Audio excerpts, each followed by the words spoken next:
Another set piece for Spokane. There's heads going up here. Goalkeeper commits. Oh, there it is. There's the goal.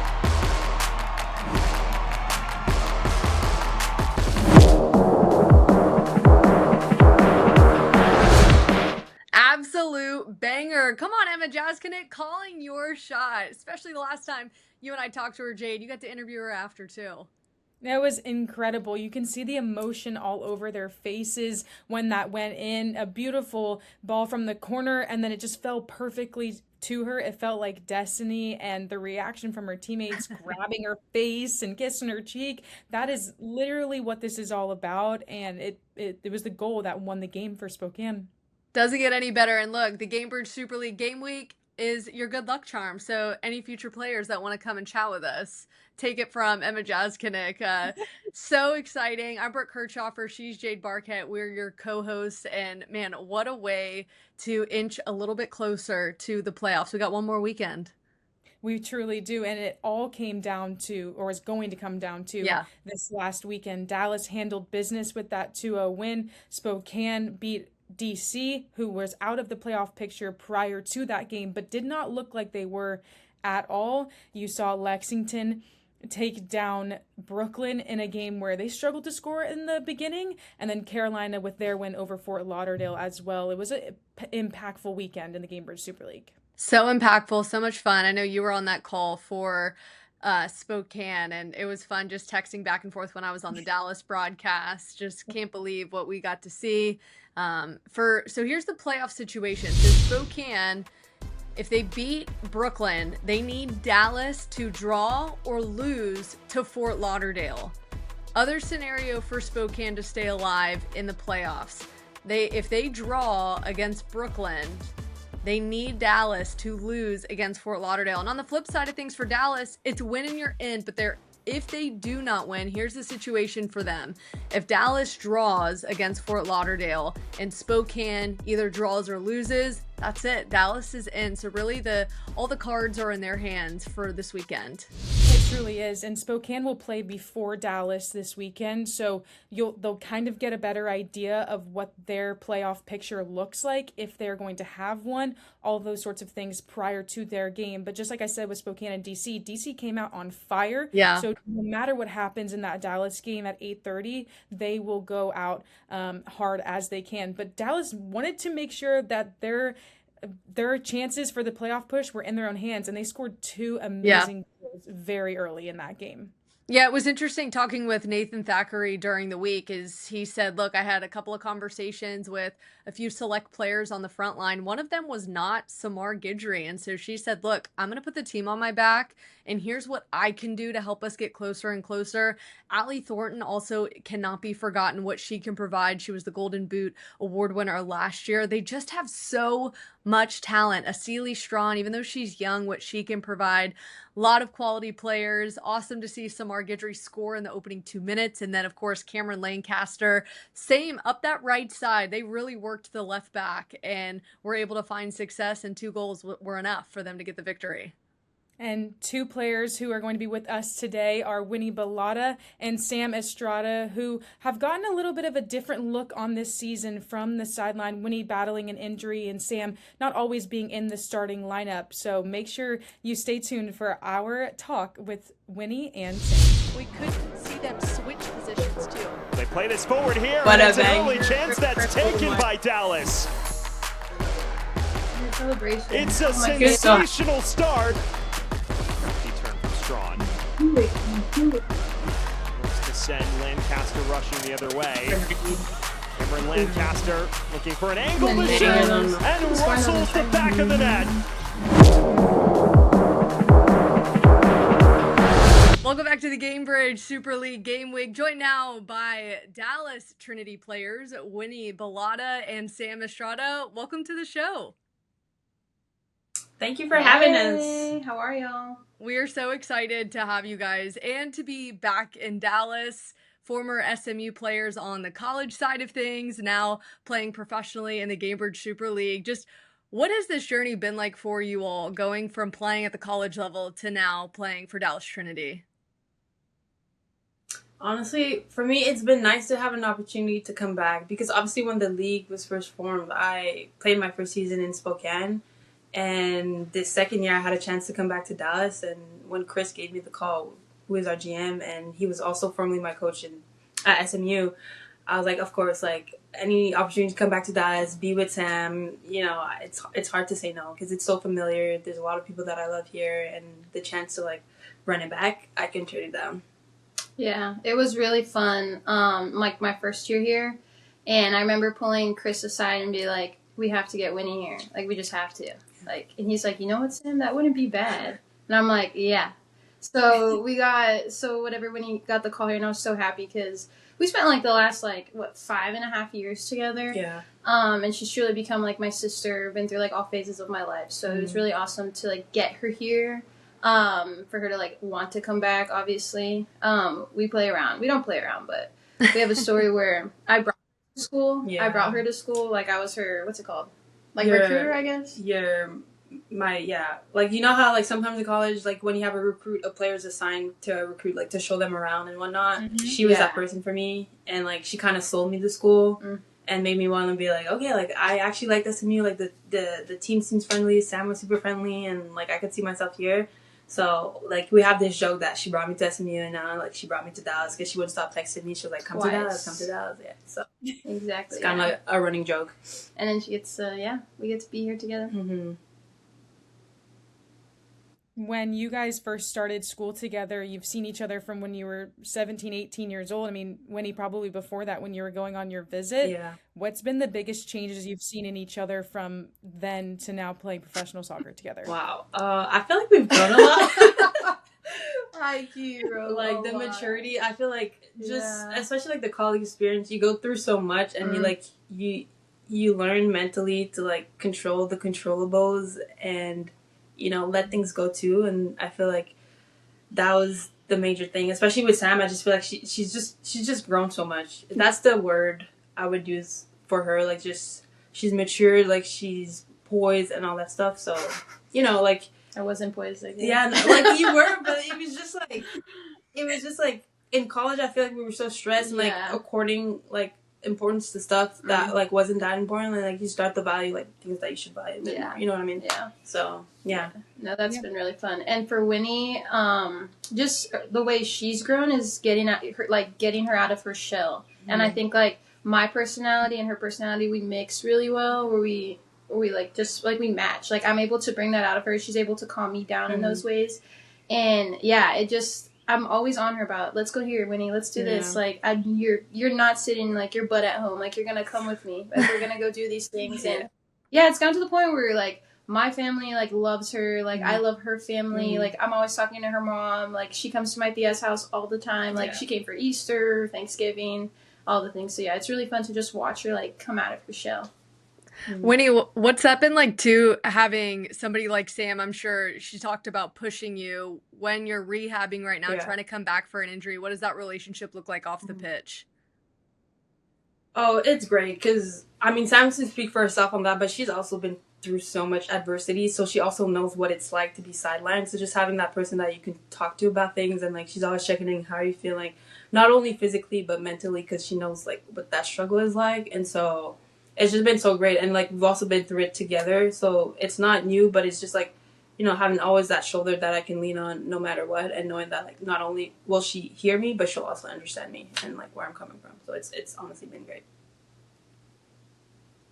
A true sisterhood between you two, which you so need in this professional realm, and you never know what's going to happen. I mean, Sam, you brought her basically with Chris's help from Spokane to Dallas. Now you guys are here this season. What has been a favorite moment for you guys in this season with Dallas? That's a good one.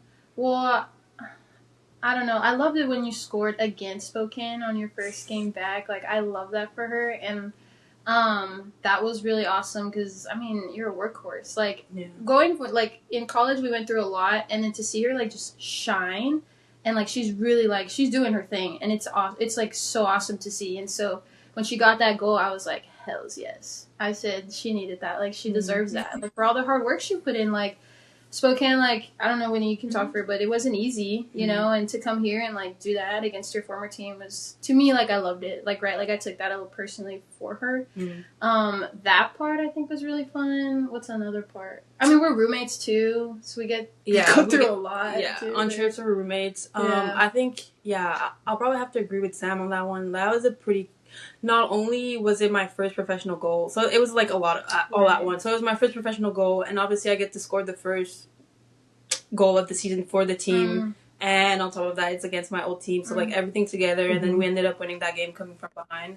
So I think that was really like full circle moment, and then having Sam there, being able to do it in front of like my Dallas people and all that was truly amazing. I wanted to run on the field, but yeah, I got in trouble last time. Can risk it. Yeah. But yeah, I'll probably say that as well. What's it like now that it's between you and Spokane for that 4th spot, and why is this team built for the playoffs? You know, I find it funny because this time last year, I feel like it was the same story. Spokane and Dallas were fighting for the last spot and for the playoffs, but I think it's special because right now, I mean, we have the leg up. We just have to go out there this weekend and execute and win, and we're through. So I think we have the team to do it. We have a very resilient team. Obviously, the season did not necessarily go as planned. We had a lot of up and down. It was very, very much like of a roller coaster. But I feel like our team comes together when it matters most, and we know we have what it takes to get it done. Dallas gets it done, and I believe Dallas will get it done. So yeah, it's special. I think it's gonna be a nice little battle, and Spokane is a good team, but I think we'll come out ready to play and deliver and do what it takes to get in. Yeah, and I think it helps that it's a home match too for us. Yeah. Like we haven't had that in a minute, you know, so it's really nice. You guys talked about the different players that you have on your team that bring unique abilities. You guys get a different perspective from on the sideline. Who is a player that's more underrated to you guys that you feel like could shine this coming week? I think, well, my first answer is like Wayny. I think Wayny Danielson, like, she's gone through a lot over this year, like roller coaster time and time again, like not getting rostered to playing and starting to then going on the bench. And I think like when she gets in her zone, like she's unstoppable. Like she really is. Like in training, like it's so fun going against her because it's so hard and she's so technical and like she just truly loves the sport. You know what I mean? And she just wants to do well. So I think Wayny would be my person. Their person, I mean, Yenny's a good one. Like, she honestly was my favorite player coming in. But the person that came up to my mind first was, she just had a great game, but Samar. She does for the team. I'm just happy that she got to get her goal and, like, reap the benefits of all the hard work that she's been putting in all season because she's a rock defensively. She's hard to get by offensively. She works so hard. She likes to get up. So I feel like she's not often in the spotlight and doesn't always get the flowers that she deserves. But I think she'll be a big piece for us going into this last game. I think that's such an underrated quality. But when you look at your roster, the goal production might not be there, but there are a ton of really talented players on that front and midfield line. We haven't even talked about your SMU teammate in Allie Thornton, the Golden Boot reigning, right? The Golden Boot reigning award winner. What has she been like behind the scenes? Take us inside what she's been like from college now to the professional ranks. I mean, honestly, from what I remember of Allie in college, she was always such a professional already in college. I mean that by the way, like she carried herself, like everything she did was so thought of, like ahead, and like she was so methodical about it. And so, you know, how she feels, how she trains, and it just translated into like her professional career. And so I was really not surprised to see her do so well in the first season and get that golden boot. But she's just such, I don't know, she's like the model player of what you need to do to be playing at this high level and how you need to be taking care of your body and treating yourself and like just all the good and healthy habits. So yeah. And I think like in school there was like an age gap between us, right? Like we'd see each other, we didn't, like we, you know, just like on the weekends or like game whatever training. But I think here coming now we become like really good friends. Like I've gotten really close with Allie, and it was so funny. Like we we were all hanging out, and we all, me, Winnie, and Allie, like took like a selfie, and we sent it to our old head coach Nicole. She goes, "I miss you guys. Like that. It's so fun seeing you guys all together." But yeah, no, like Winnie said, like she's been carrying herself like that for like ages, years, and it's it's inspiring to look up to. And she still does it now, and I'm like, I still want to be like Allie. Right, she's still the gold standard changed. for us. So, like, yeah. What has been you guys mentioned that you were on the road together, your roommates on the road. You've mentioned that you haven't been playing a home game yet, or in a while for you guys. What is been your favorite memory from traveling with each other, or spending time together on the road? It's probably like that New York trip, where we went to go get food, and like after the game, like we just went out and like try to discover the town on our own, and went in that. Yeah, I thought that was fun. I'm all about like quality time with not only Sam but the rest of my teammates, because nothing lasts forever, and like from season to season, like people come in, people go. So just making sure like that when you have the time, like you make it fun, and like you appreciate those little moments and try to make some valuable memories. And so I like to like. Yeah, when we're away, like it gives me and Sam a chance to reconnect sometimes, because during the week it's all kind of hectic planning for the game, but like we actually get our time together on the road, and then we get to also like connect with some of our teammates when we have a chance to go out and stuff. Yeah. And then me and Winnie have been really connecting over some books. Oh my god. The Court of Thorns and Roses. So I really like I don't know. She's a big fantasy girl. She love loves Sarah it. J. Maas. So I put Winnie on it. Me too. Yeah, I just put Winnie on it, and she's like into it. We were texting. She was like, "Team Rice forever." Like F Tamlin. I can't stand that dude. It was so awesome. So like we connect like we just different stuff. Like one weekend, I don't know what it was, like Easter or something. We spent like the whole week together. We traveled together, and then she came over, and it's like. It's like we don't miss a beat. You know? It's like, just natural. Yeah, it's just natural, and like we connect in those things. And yeah, like you said, like the Brooklyn trip was really fun because we connect with our other teammates too. And yeah, we like, I don't know, when sisters like we have that banter. Yeah. And it like leads on to other people. It's like really fun. Yeah. We could do a whole different podcast episode on A Court of Thorns. Genuinely. So can I? But We talk about it forever. And I'm a book nerd. And Jade, we've heard now, I feel like this is the second time. Anytime we ask players what their favorite like Gainbridge Super League road trip is, it's always New York, because I feel like that's the one time you guys can go out and enjoy the city and all those things. Right. It's so fun. We went to that really cool food court. That really cool food court, like right across the street. Like that was so awesome. Because we kind of have something like that here in Texas, but it's like not as cool. It's not the same. No. All right, well, we have a few Texas this or that questions for you guys to answer. Now that you're back here in Dallas, take me through what you would pick. Texas barbecue or Tex-Mex? That's really hard because I'm Hispanic, so I think I would rather have real Mexican food, and so I would pick barbecue. Okay, fair. I'm surprised. Okay, I'll pick barbecue too. Ooh. From Terry. Okay, are we Terry Black? ribs If you're ever in or Texas, go to Terry Black's. Y'all need to go Terry Black's. Okay, That's the spot. Terry Black's. Okay, go ahead, Brooke. I have a personal. This is the color I'm wearing does not reflect the question I'm about to ask you. I just realized what's the next one, or this or that. Cowboys or Texans? Cowboys. Cowboys. No. I figured I set myself up for that with Dallas players. Okay. Mavs or Rockets? Mavs. Ah. Man. Okay. Okay. Yes, Dallas. Last one for you guys. Dr. Pepper or sweet tea? Sweet. I would choose less neither, words. but, like, Yeah, sweet tea. Neither? We hate Dr. Pepper. We cannot stand it. We're Sprite girlies over here. I was just about to say, definitely Diet Coke girlies for us. Not us, but Not us. Sprite for the window. Okay, well, go Birds, because of that Cowboys comment. Thank you, Jade. She's the one who set up that this or that. Originally from Philly, so I had to throw that in there. Before we get you guys out of here, want to ask about the coaching change and just how you guys have been able to weather so many different storms, right? Injuries, new coach, new philosophy, and all those things. Yeah, I mean, it's anytime you have a coaching change, I feel like it's a little bit of an adjustment, but also for it to happen like in the middle of season is like an extra adjustment.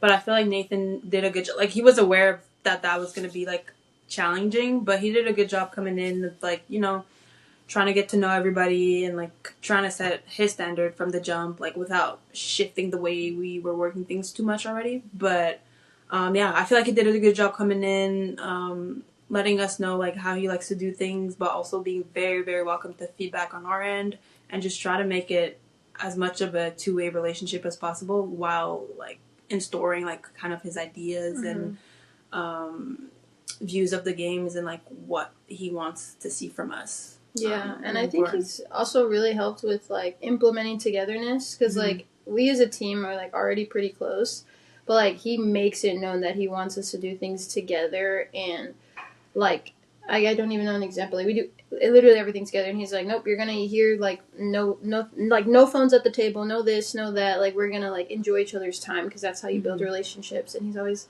what do you say? Something about like about the same thing like on the field, like communicative or collective intention. Collective intention. That's why we stay together. That's why we do everything together because it's collective intention. So I think he does a really good way of things to do that. Because, you know, like, coaches can be like, yeah, like, we're together, like, be together. But he, like, lives really tries to implement it like, in our day-to-day. We are, like, a family. Like, we get sick sometimes. Like, Nathan, this is too much, bro. Like, I need my alone time. I need my reading time. Yeah. But it's been good. I like Nathan a lot. And I love how he does, like you said, instill his identity. Because I feel like we needed that. I really feel like we needed that. And, like, I'm learning from him. You know, I thought not to be. And I think overall it was a welcome change. Like, we knew it was going to be an adjustment, but, like, he did his best to make it as, like, seamless as possible while, like, explaining. Like, there's always a why behind what he's doing, and he's so open to, like, explaining further if people are, like, are not on the same page or not quite understanding, like, what he's asking. And so I think that's been really, really cool as well. Yeah, no, it was cool.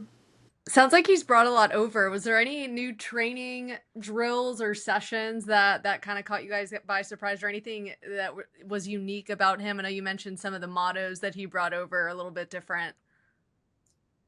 I remember personally the first training session. So, like, the week he got here, the first training session we had with him, I think I went to Sam and I was like, bro, I have not been this tired. I have not been this tired from a training session in, like, forever. So, like, the intensity, like, spiked up very, very quickly. It was an adjustment for the body. The duration of training, too.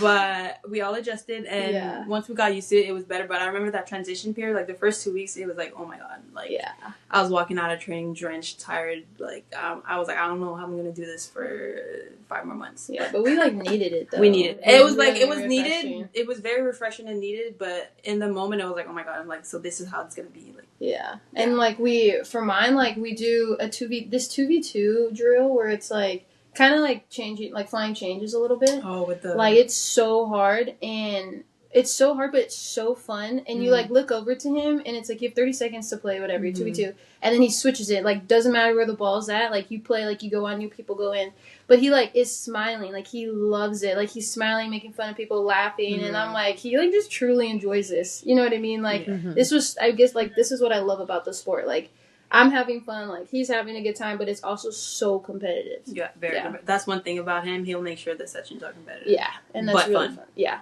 But very tiring, too. And very long. Yeah. Well, all of the grueling, intense training has led to this coming weekend and this final push for that playoff spot. Thank you guys so much for taking the time out of your intense training schedule to talk with us before this weekend. We appreciate your time so much, and good luck against Fort Lauderdale. Thank you so much. Thank you for having us. Thanks, guys.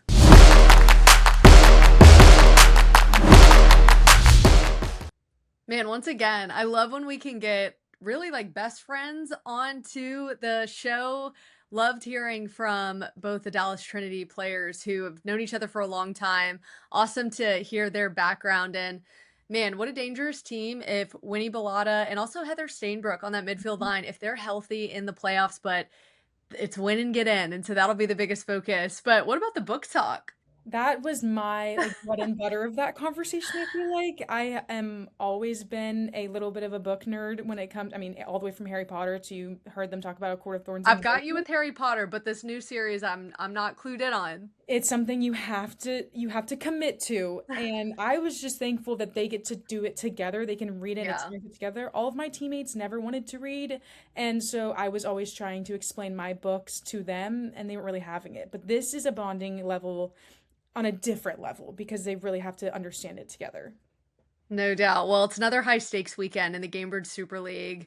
It's been that way since the season started. Anything can happen on the weekend. So here's a couple of situations for clinching the Players' Shield. So for Sporting Jacks, if they win or draw at Carolina, it puts them in a really good position to be able to claim that shield, or Lexington draws or loses versus Tampa Bay. So that would be one situation. So Sporting Jacks would need to win or draw, and Lexington draw or lose. But for Lexington to be able to claim that Players' Shield, which we know from talking with them a couple of weeks ago, that is certainly something on their mind. Lexington would need to beat Tampa Bay, and Sporting Jacks would have to lose to Carolina.